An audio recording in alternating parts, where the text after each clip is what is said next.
Shalom, damai di hati. Puji Tuhan, berjumpa lagi dengan saya Pendeta Tirsa Tairas sebagai Ketua Badan Pekerja Majelis Jemaat Gemim El Roi Malalayang, wilayah Manado Malalayang.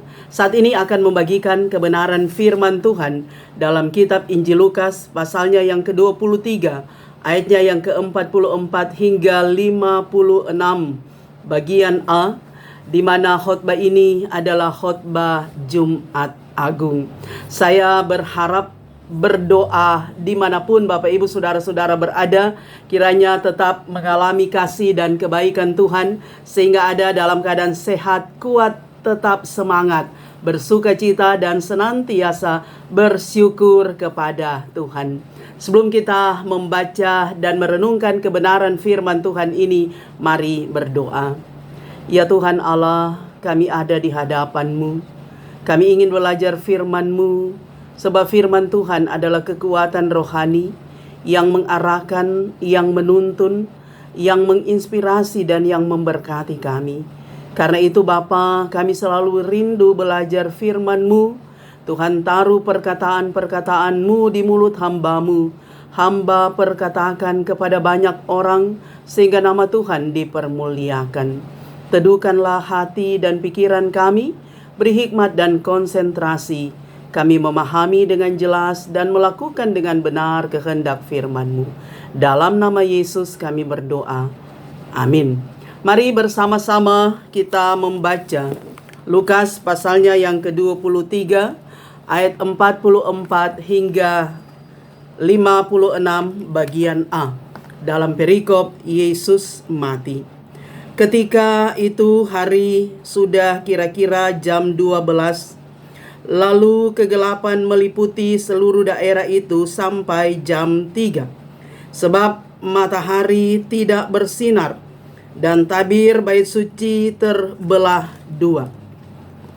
Lalu Yesus berseru dengan suara nyaring, "Ya Bapa, ke dalam tangan-Mu kuserahkan nyawaku."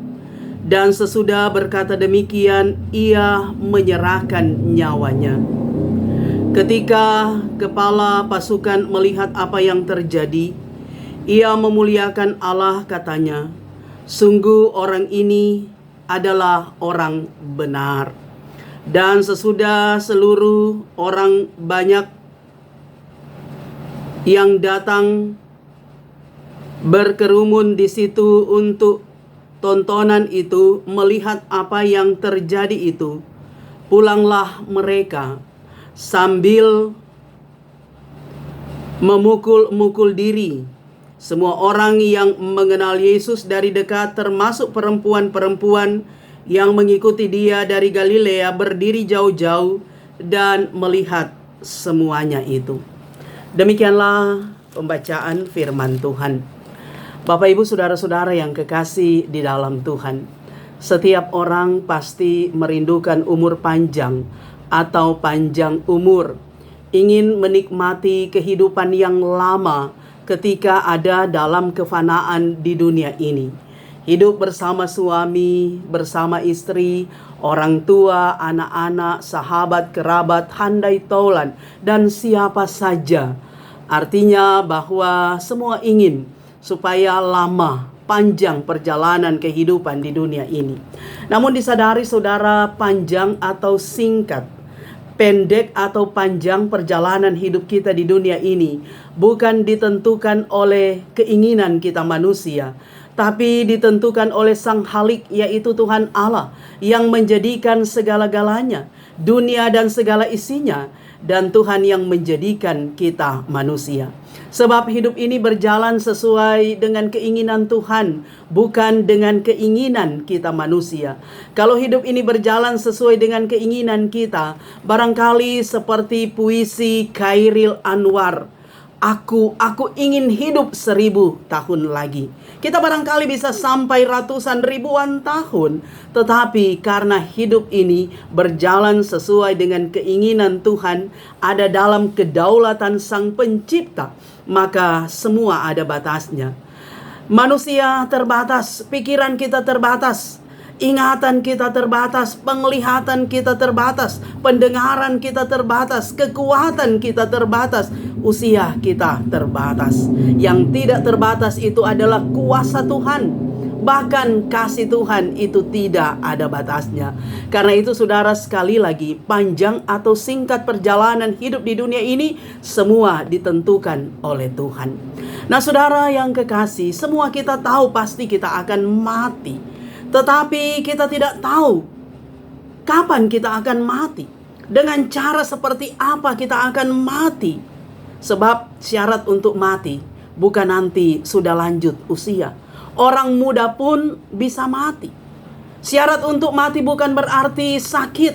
Orang berbadan sehat pun bisa mati. Semua ada dalam pengaturan Tuhan. Ketika Tuhan membongkar kemah kehidupan kita di dunia ini, tidak ada yang dapat menganulir. Tidak ada yang dapat menolak dengan mengatakan, Tuhan tunggu dulu. Saya masih muda. Saya masih punya banyak urusan. Tetapi ketika kemah hidup kita dibongkar oleh Tuhan dalam kefanaan di dunia ini, maka siap atau tidak siap, kita harus siap kembali ke haribaannya.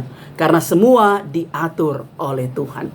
Nah saudaraku yang kekasih di dalam Tuhan, kita mengimani Allah yang hidup.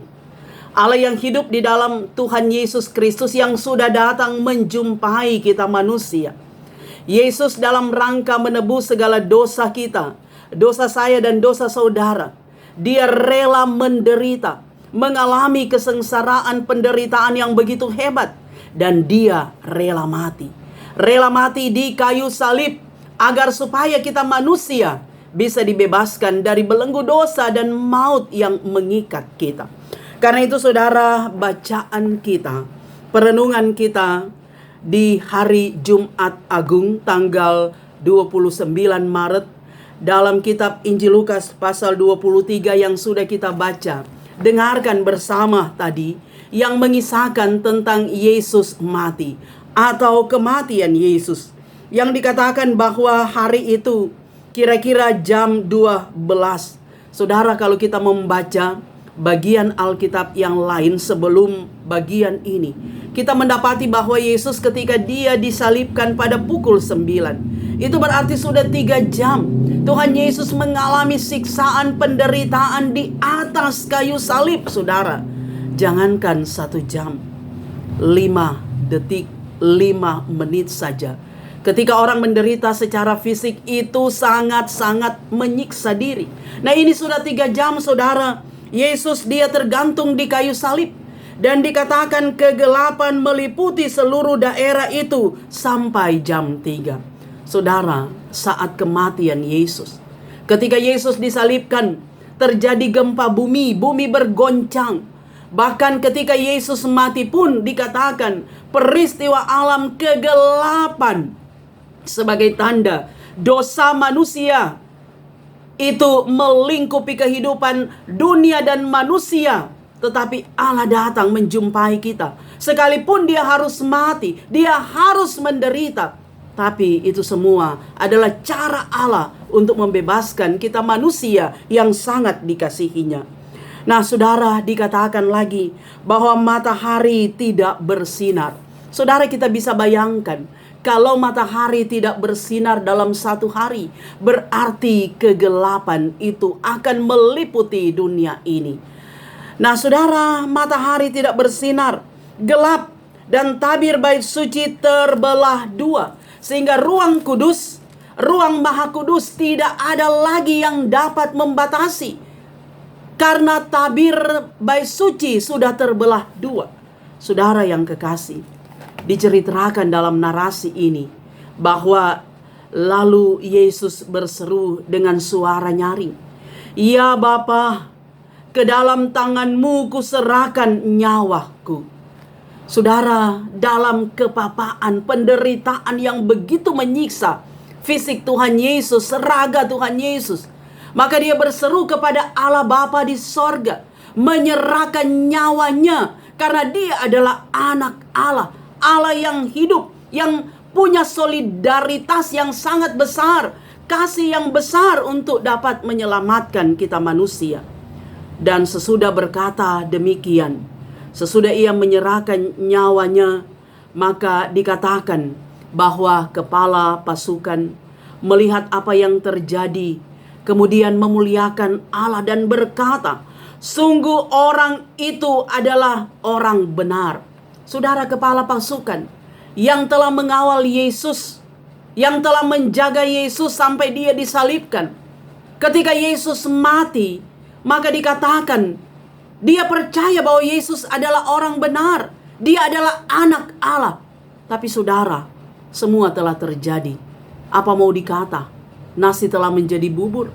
Yesus telah menderita. Yesus telah disalibkan dan Yesus telah mati, saudara. Karena itu dikatakan bahwa sesudah seluruh orang banyak yang datang berkerumun di situ untuk menyaksikan, untuk tontonan itu, melihat apa yang terjadi, pulanglah mereka sambil memukul-mukul diri. Memukul-mukul diri, saudara, tanda penyesalan bahwa mereka telah menyalibkan orang benar. Mereka telah menyalibkan orang yang tidak bersalah. Tapi semua telah terjadi. Karena itu dikatakan semua orang yang mengenal Yesus dari dekat, termasuk perempuan-perempuan yang mengikuti dia dari Galilea, berdiri jauh dan melihat semuanya. Saudara, apa yang dikatakan oleh Yesus semasa dia hidup, bahwa dia akan menderita, dia akan mati, semua betul-betul terjadi. Karena Yesus adalah Allah yang hidup. Walaupun para murid, para pengikut tidak mengerti apa yang dikatakan oleh Tuhan Yesus Kristus.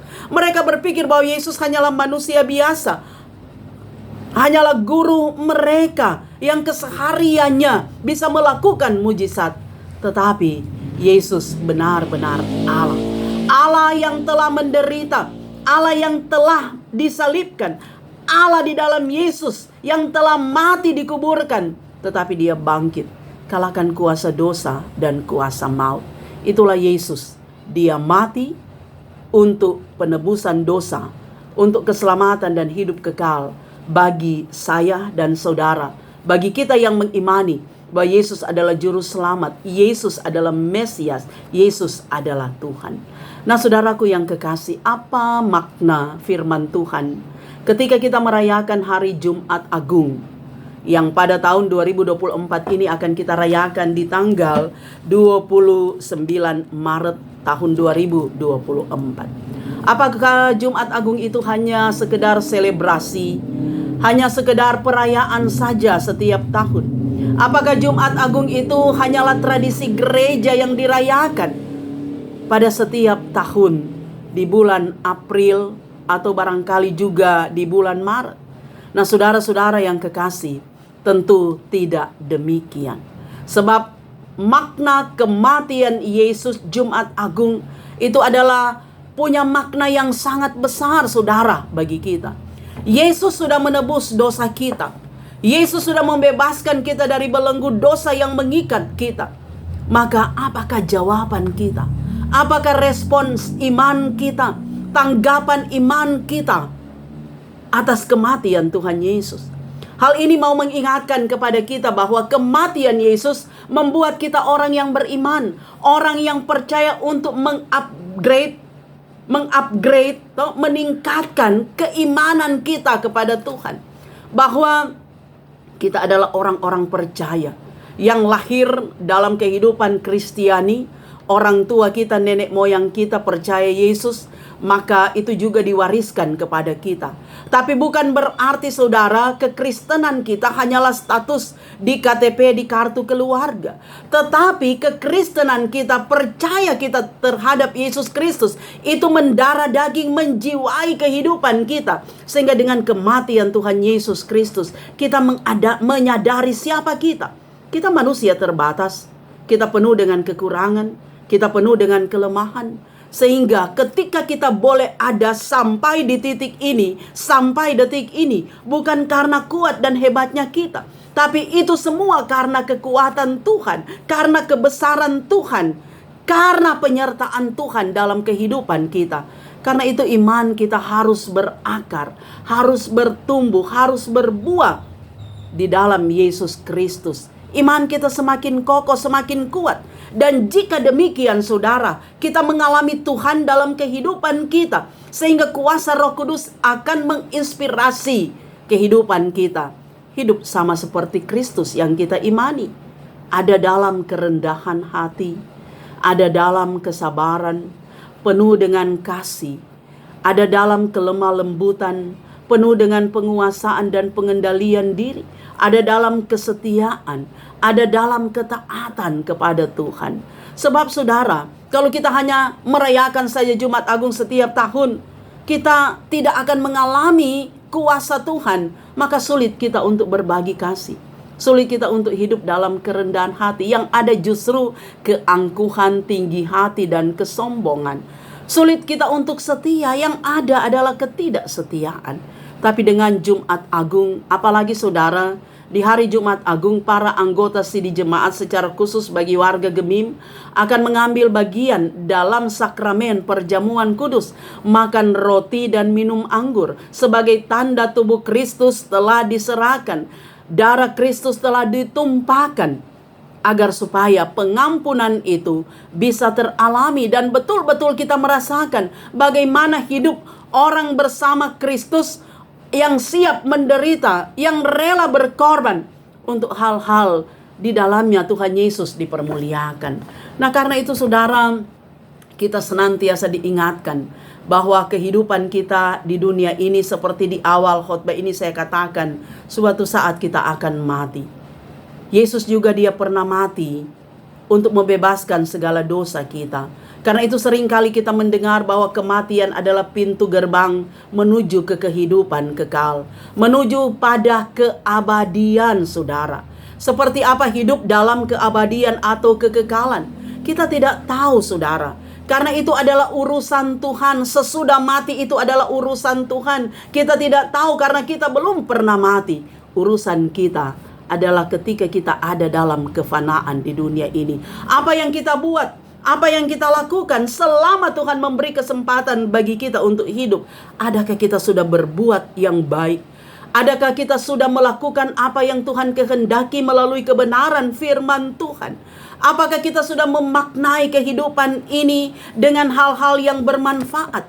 Adakah saudara kita sudah berkontribusi dengan semua lini kehidupan yang Tuhan izinkan kita bisa ada di dalamnya, di komunitas apapun saudara. Hidup ini seringkali orang mengatakan bukan soal durasi. Tetapi saya mau katakan durasi itu juga penting. Waktu kehidupan itu penting karena semua orang suka umur panjang. Tetapi lebih bermakna ketika durasi kehidupan yang panjang itu diisi dengan esensi, dengan nilai, dengan makna kehidupan yang baik. Ketika kita diberi umur panjang oleh Tuhan, ketika Tuhan memberi kesempatan yang lama kita menikmati kehidupan kita, kita gunakan talenta kita, potensi yang kita miliki, skill yang kita miliki, dan segala sesuatu yang Tuhan izinkan untuk kita miliki, dan kita lakukan apa yang baik, apa yang benar, sebagaimana bahasa firman yang sudah sangat familiar bagi kita. Kita jadi berkat, kita jadi garam, toh? Kita jadi terang bagi dunia ini saudara. Kita menginspirasi banyak orang untuk hidup dalam kesetiaan kepada Tuhan. Kita mengedukasi banyak orang agar supaya tetap meyakini Tuhan adalah juru selamat. Sehingga dimanapun kita berada, kehadiran kita membawa warna, memberikan kesejukan, memberikan kedamaian, memberikan ketenangan, memberikan sukacita, kegembiraan bagi banyak orang. Karena itu saudara yang kekasih, maknailah Jumat Agung ini dengan hal-hal yang positif.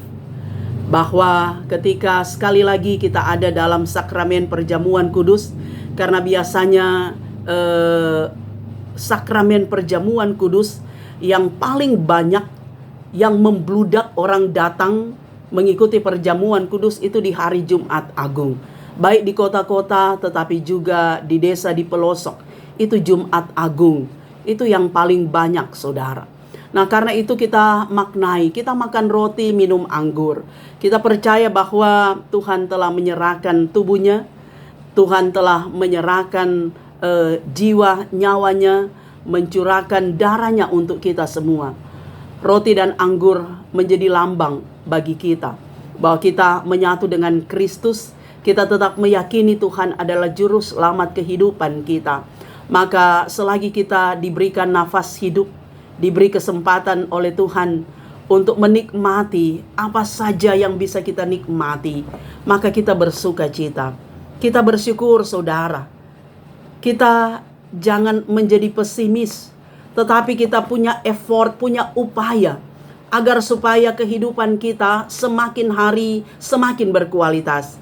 Hidup kita semakin hari semakin bermanfaat bagi banyak orang. Hidup kita semakin hari semakin bersyukur kepada Tuhan.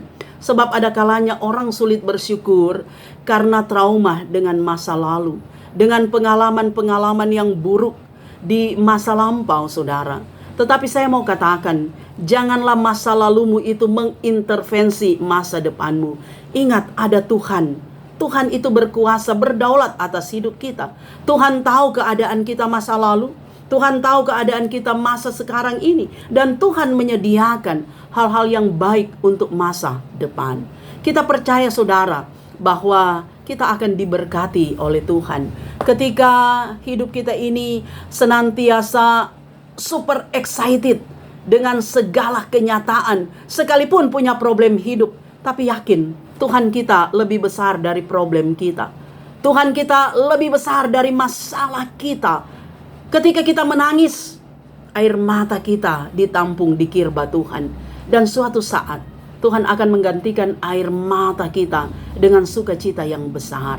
Karena itu, saudara, sekali lagi di hari Jumat Agung ini, mari kita mengintrospeksi kehidupan kita. Semakin dekat dengan Tuhan, semakin akrab dengan Tuhan. Apalagi di masa-masa sulit seperti ini, di masa-masa yang penuh dengan tantangan cobaan ini, maka mari iman kita akan senantiasa bertumbuh lebih dekat kepada Tuhan.